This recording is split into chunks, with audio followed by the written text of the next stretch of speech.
Lumière. Lumière. Lumière. Lumière. Lumière. Lumière. Lumière. Lumière. Lumière. Lumière sur le métier de directeur technique de laboratoire avec Manuel Pelletier, ingénieur de recherche CNRS au LIEC à Nancy. Qu'il pleuve, qu'il vente, qu'il neige ou qu'on cuise, quand on recherche quelqu'un qui assure auprès de n'importe quel public, qui sait parler, expliquer des concepts scientifiques, on fait appel à lui. C'est toujours avec un large sourire et une gouaille engageante qu'il aborde les jeunes et les moins jeunes et capte leur attention. Il connaît son laboratoire sur le bout des doigts et les recherches de chaque chercheuse et chercheur. Aujourd'hui, nous avons la chance de rencontrer Manuel Pelletier. C'est un vulgarisateur de grand talent, mais ce n'est pas du tout son cœur de métier.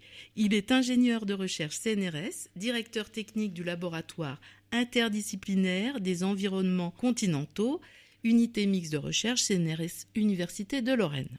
Manuel, pouvez-vous nous parler un peu de votre parcours avant d'aborder votre métier qui est l'aboutissement d'un chemin particulier dans le monde de la recherche ? Alors, mon parcours, j'ai fait des études de géologie au départ, puisque je suis ingénieur géologue. C'est pour ça que je suis arrivé à Nancy. Je suis arrivé à l'École nationale supérieure de géologie.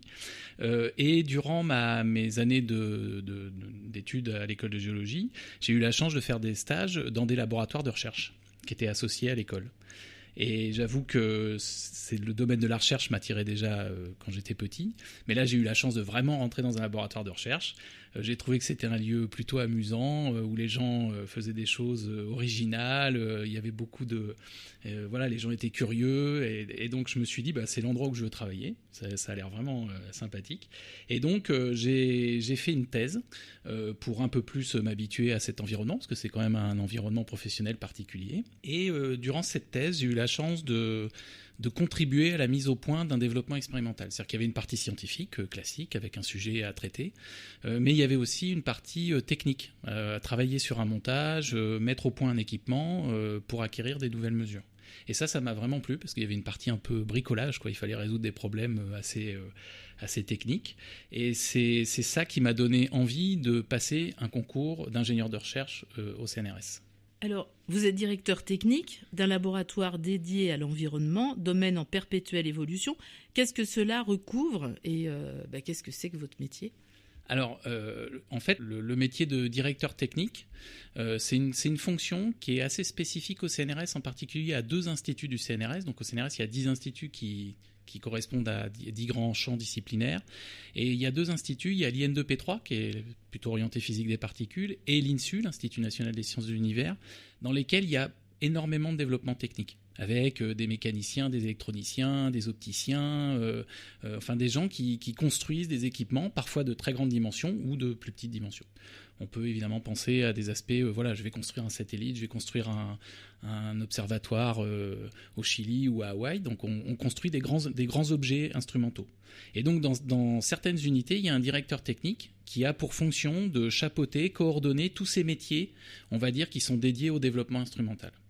Alors au LIEC, on n'est pas un aussi gros laboratoire, on fait pas des gros développements instrumentaux. Quand je parle de gros développements instrumentaux, c'est vraiment des gens qui vont construire une optique pour effectivement un observatoire comme le VLT, ou qui vont construire toute ou une partie d'un satellite pour observer le Soleil, comme récemment SWOT ou des choses comme ça. Donc nous, on réalise évidemment des développements instrumentaux, mais de plus petite dimension.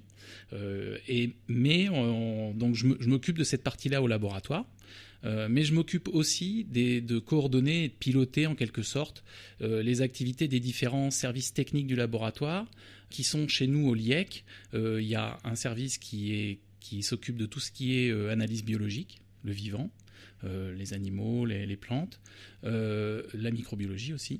Un service de chimie, on fait des analyses chimiques. Et on a aussi un pôle, puisque chez nous on les appelle des pôles des compétences, un pôle de compétences physico-chimie de l'environnement. Et le dernier pôle, c'est le pôle terrain-instrumentation. Donc mon rôle, c'est en même temps de chapeauter l'ensemble de ces pôles, avec une activité aussi d'encadrement de personnel, puisque je suis le responsable des différents chefs de service. Vous êtes donc, vous venez de le dire, à l'écoute des différentes équipes du laboratoire en termes d'équipement et d'instruments.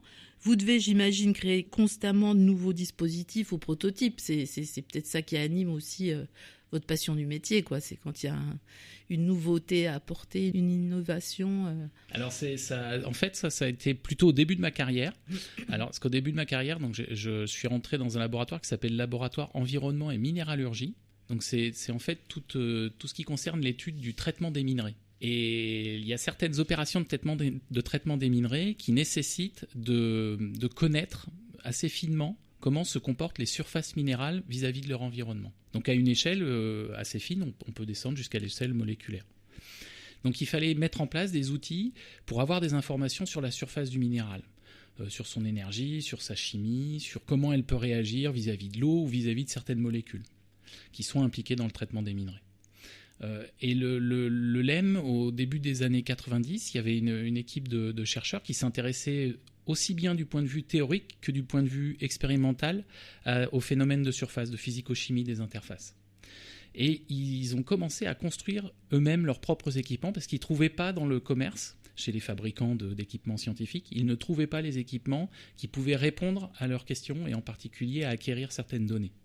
Alors le LEM à l'époque s'est spécialisé dans des mesures qu'on appelle par adsorption de gaz, c'est-à-dire on met sur la surface des minéraux des molécules de gaz, en particulier l'azote, l'argon, et ça nous donne des informations sur la surface. En particulier, la quantité de surface du minéral, parce que c'est pas évident à quantifier, surtout quand les surfaces sont toutes biscornues avec des trous, etc. Et puis aussi sur la chimie de cette surface. Et ils ont construit, alors à l'époque je travaillais avec un ingénieur qui s'appelait Gilles Gérard et Michel François, qui étaient deux ingénieurs CNRS, et qui ont construit avec l'aide de plusieurs chercheurs, en particulier Frédéric Villieras et Laurent Michaud, ils ont construit des appareils. On leur donne toujours des petits noms sympas aux appareils, on les appelait Gaëtan, Michautron. Et donc ils ont construit spécifiquement les appareils, et l'intérêt de ça, et c'est aussi ce qui m'anime, c'est qu'en fait il y avait vraiment une relation très constructive entre les chercheurs d'un côté, qui maîtrisaient aussi la partie expérimentale, et les personnels techniques, les ingénieurs qui étaient chargés du développement. Alors quand on dit développement, sur ces appareils-là, ça va de la conception, c'est-à-dire de l'idée. On a une idée de construire un appareil, on fait des plans, on cherche des solutions techniques, et puis après on va acheter les différents composants, on fait les montages, après on fait des premiers tests, ça marche pas, et puis il faut aussi créer toute la partie acquisition, c'est-à-dire comment on récupère les signaux envoyés par la machine, comment on les affiche sur un écran, et puis après comment on extrait ces données, comment on les interprète. Donc là il y avait vraiment une interaction très constructive entre la partie théorique, puisque les chercheurs ils faisaient avancer la théorie en écrivant les équations pour comprendre ce qui se passait, et de l'autre côté il y avait la partie expérimentale où on amenait les résultats au fur et à mesure.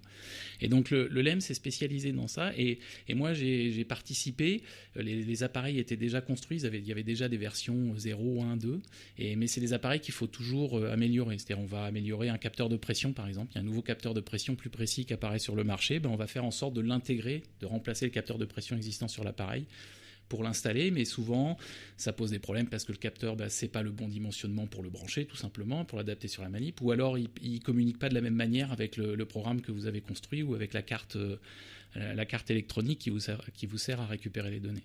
Donc voilà, j'ai fait ça pendant un certain nombre d'années. Maintenant, on va dire que je suis plus dans un métier où je vais adapter des protocoles expérimentaux ou réfléchir à des designs de manip, mais c'est pas forcément moi qui vais réaliser ou faire la conception, l'usinage, la réalisation. Ça, je fais ça avec mes collègues du pôle qui, eux, font vraiment des développements instrumentaux. Vous êtes aussi dans l'expertise, j'imagine. Oui, alors moi, c'est aussi parce que donc, durant ma carrière, alors avec le travail que j'ai fait en thèse, j'ai travaillé beaucoup sur les minéraux argileux, sur comment ces minéraux s'hydratent. On voit bien, c'est un problème qu'on connaît tous, puisque souvent on voit des maisons qui sont fissurées, parce que le sol il contient de l'argile. Cette argile, quand il fait très sec, elle se rétracte. Ça crée des fissures, ça crée des vides, et en revanche, quand il pleut beaucoup, elle gonfle. Donc ça fait des variations qu'on appelle l'aléa retrait-gonflement. Et donc, à une époque, durant ma thèse, moi, je me suis intéressé au premier stade de l'hydratation de certains minéraux argileux. Et donc là, j'ai acquis une expérience sur ce phénomène et sur les minéraux argileux de manière générale. Et après ça m'a servi durant ma carrière, en particulier dans le cadre de mes travaux, des travaux auxquels j'ai participé, dans le cadre de l'enfouissement, du projet d'enfouissement de déchets radioactifs en couche profonde, qui est piloté par l'ANDRA. Puisque là, un des projets, c'est de mettre les déchets radioactifs en profondeur dans une couche, dans une roche qui est dite argileuse, puisqu'elle contient à peu près 40-50% de minéraux argileux. Donc là, typiquement, c'est très important de savoir comment elle va se comporter. Et puis après, j'ai aussi une expertise qui est plus sur la gestion de projet, puisque quand on fait du développement instrumental, il y a certaines phases à respecter. Et en particulier, il y a la phase initiale où il faut parfaitement définir ce qu'on veut, ce qu'on appelle le cahier des charges. C'est-à-dire si un chercheur vient vous dire j'aimerais un nouveau capteur pour mesurer, je sais pas, l'oxygène dissous dans l'eau. Les capteurs du commerce me conviennent pas parce qu'ils peuvent pas travailler dans telle gamme de température ou ils peuvent pas travailler quand le courant est trop fort. Enfin, il y a plein de conditions qui parfois sont nécessaires pour les chercheurs et les chercheuses. Dans ces cas-là, il faut qu'on voit avec lui vraiment quelle vitesse de courant tu voudrais que le capteur supporte, par exemple. Donc ça, il faut qu'on le définisse au départ. Donc on a beaucoup de choses comme ça à définir. Et puis ensuite, il y a toute la phase de conception, de faisabilité. Est-ce qu'on est capable de le faire? Quelle technologie on va mettre en œuvre? Il y a plein de phénomènes, plein de critères qu'il faut prendre en compte jusqu'à éventuellement la réalisation d'un prototype, le test d'un prototype, et puis avant de passer à quelque chose qui sera validé, qui va donner des bons résultats aussi, parce qu'il faut que le capteur il ait une certaine sensibilité, une certaine précision, etc. Oui, on voit bien de quoi retourne votre travail. Mais alors là, justement, votre actualité, quel gros chantier, quel challenge à relever dans le futur proche? Alors moi, dans le futur, à titre personnel, je me donne 2 chantiers à relever. Alors il y en a un qui est technique, qui correspond à mon métier de base. Actuellement, on développe une plateforme au laboratoire, au LIEC, qui s'appelle le LIECoscope, qui est une plateforme qui regroupe des dispositifs expérimentaux qui nous permettent de simuler, avec plus ou moins de proximité, la nature. Et donc on part soit sur des systèmes où on a un bécher avec un organisme vivant dedans, par exemple une moule, et on va lui imposer, par exemple, une concentration de polluants, et on va reproduire cette manip 300 fois ou 600 fois, donc on imagine 600 béchers. Donc là, il y a un aspect technique, il faut contrôler la température, la luminosité, la concentration en polluants qu'on met, etc. Et on a d'autres dispositifs où on va avoir des canaux expérimentaux qui font à peu près 3 mètres de longueur. On en a 18. Et là, dans ces canaux, on va chercher à reproduire ce qu'on trouve dans une rivière, par exemple. On va mettre du sédiment, on va mettre de l'eau, on va imposer un courant, on va pouvoir mettre des plantes, on va pouvoir mettre certains organismes. Et là aussi, par exemple, on va venir stresser le milieu. Par exemple, une des questions qui est d'actualité, c'est comment un milieu naturel réagit à un stress climatique avec, par exemple, une élévation continue de la température. Donc il y a de l'organisation de cette plateforme qui est importante, puisqu'il y a toute une démarche qualité qui est associée à cette plateforme. Mais il y a aussi toutes les manips qu'on va pouvoir faire, parce que ce qui est intéressant, par exemple, avec les canaux, c'est qu'on peut... c'est très versatile comme système, donc on peut avoir 4 canaux, on peut en faire 18, on peut en faire un grand. Voilà, c'est intéressant. Et puis l'autre chantier que j'ai, c'est de faire travailler, moi je trouve qu'une notion qui se perd un peu dans le monde de la recherche, bizarrement, c'est l'aspect collectif, parce que les gens sont de plus en plus jugés individuellement. Ils portent des projets individuellement, on les évalue individuellement, c'est important, c'est ce qui fait partie de la vie des chercheurs et des enseignants-chercheurs et des chercheuses et des enseignantes-chercheuses. Mais quelque part, j'ai l'impression qu'on perd l'aspect d'appartenir, le sentiment d'appartenir à un collectif. Et moi, j'avoue que aujourd'hui, dans les fonctions que j'occupe et dans les collectifs où je m'investis, j'ai vraiment cette envie de retrouver un peu le plaisir de travailler ensemble, de retrouver la plus-value de travailler ensemble et de bâtir des choses basées sur l'intelligence collective. Ça a l'air passionnant. En fait, quand on met le nez dans une technique, je pense qu'on a envie d'explorer tout. Et là, forcément, vous faites de la veille, j'imagine, sur tous les domaines qui vous intéressent, qui doivent être nombreux en plus. Mais est-ce que vous partagez avec d'autres laboratoires ce que vous produisez, vos productions qui sont uniques souvent ? Alors ça, c'est vraiment un enjeu. En particulier, c'est un enjeu pour l'INSU, donc l'institut dont dépend le laboratoire. Enfin, l'un des 2 instituts, parce que le laboratoire dépend de l'INSU, l'Institut national des sciences de l'univers, et de l'INE, l'Institut de l'écologie et environnement.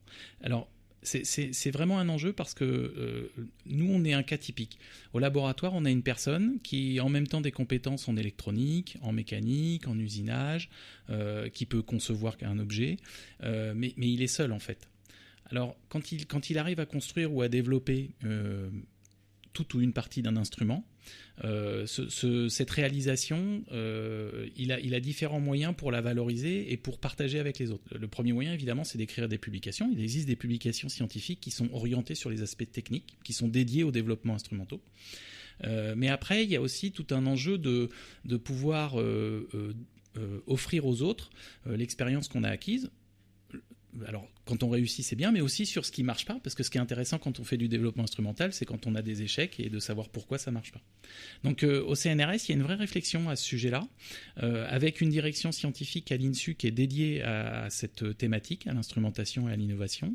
Et puis, il existe aussi des journées techniques, professionnelles, sous forme de congrès, qui s'appellent les AEI, les ateliers instrumentation expérimentation, qui se réalisent tous les 2 ans. La prochaine session aura lieu au mois de mai-juin 2024 à Rennes. Et là, en fait, le public qui est ciblé, c'est vraiment les personnels techniques qui sont, on va dire, concrètement dans les développements instrumentaux. Et l'idée, c'est vraiment là de discuter entre pairs des difficultés qu'on peut rencontrer d'approvisionnement sur des nouveaux capteurs, sur des nouvelles techniques, sur des nouvelles cartes électroniques et aussi sur des équipements. Ça peut être, on va discuter imprimante 3D pour savoir si c'est facile à mettre en œuvre, pas facile, qu'est-ce que ça nécessite, voilà. Et donc là, durant ces journées-là, on peut présenter des choses qui sont soit finalisées, qui fonctionnent sur le terrain, qui ont donné des résultats scientifiques, ou alors des choses qui sont encore à l'état de projet.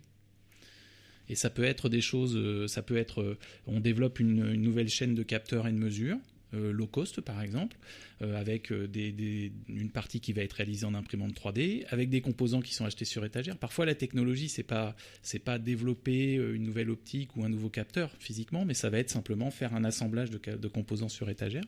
Mais ça peut être aussi des outils, par exemple un outil de gestion et de maintenance des instruments. Donc ça peut être un outil logiciel qui va être mis à la disposition de la communauté. Alors, est-ce que vous avez aussi, j'imagine, des grands défis environnementaux à relever ?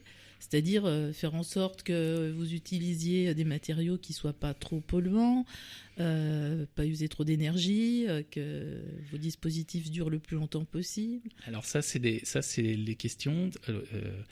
aux AEI, les derniers AEI qui se sont déroulés à Montpellier, il y avait un atelier qui était consacré à l'impact environnemental de nos développements. C'est-à-dire comment on fait pour, comme vous le dites, faire en sorte que lorsqu'on construit un instrument, on utilise des bons matériaux, on utilise les bons consommables, si possible que l'équipement ne consomme pas trop, qu'on puisse le réparer facilement. Il y a même dans certains appels d'offres, on va imposer aux gens, par exemple, de travailler en open source, c'est-à-dire de faire en sorte que l'intégralité de l'équipement puisse être reproduit sans droit par un autre laboratoire. Donc ça, c'est des choses qui commencent à progresser. Et de plus en plus, de toute manière, les jeunes qui arrivent dans les laboratoires, ils sont très sensibles à ça. Et c'est des vraies questions qui se posent. Et maintenant, maintenant, on est dans une phase où les gens, ils ont besoin qu'on leur donne des outils ou qu'on les aide. Parce que, oui, c'est facile d'acheter certains composants par Internet, mais ils vont venir de Chine, on ne sait pas comment ils ont été produits, ils vont faire des milliers de kilomètres pour arriver jusqu'à nous. Parfois, on a des fournisseurs, on va dire, de proximité, mais qui sont plus chers, par exemple. Et il faut bien savoir que l'argent, c'est quand même le nerf de la guerre dans certains cas. Donc oui, il y a une vraie réflexion actuellement là-dedans, et d'ailleurs qui ne concerne pas simplement les aspects techniques, hein, c'est aussi les aspects scientifiques en général. Les chercheurs, les chercheuses et les anciens chercheurs se posent de plus en plus de questions, en tout cas l'intègrent de plus en plus dans leur démarche scientifique. Merci beaucoup Manuel pour toutes ces informations. En fait, ce sont des métiers, vous faites un métier directeur technique dans un gros laboratoire qui est méconnu du grand public. On ne recouvre pas vraiment à quoi ça correspond. Et là, on a un éclairage qui est très intéressant. Et je pense que si on a des jeunes auditeurs, ça peut les intéresser parce que c'est multifacette. Donc ça peut toucher à plein de technologies différentes. Ça change tous les jours et c'est très utile parce que la science sans la technologie, elle serait un peu bancale. Merci beaucoup. Merci. C'était Lumière sur le métier de directeur technique de laboratoire avec Manuel Pelletier, ingénieur de recherche CNRS au LIEC à Nancy.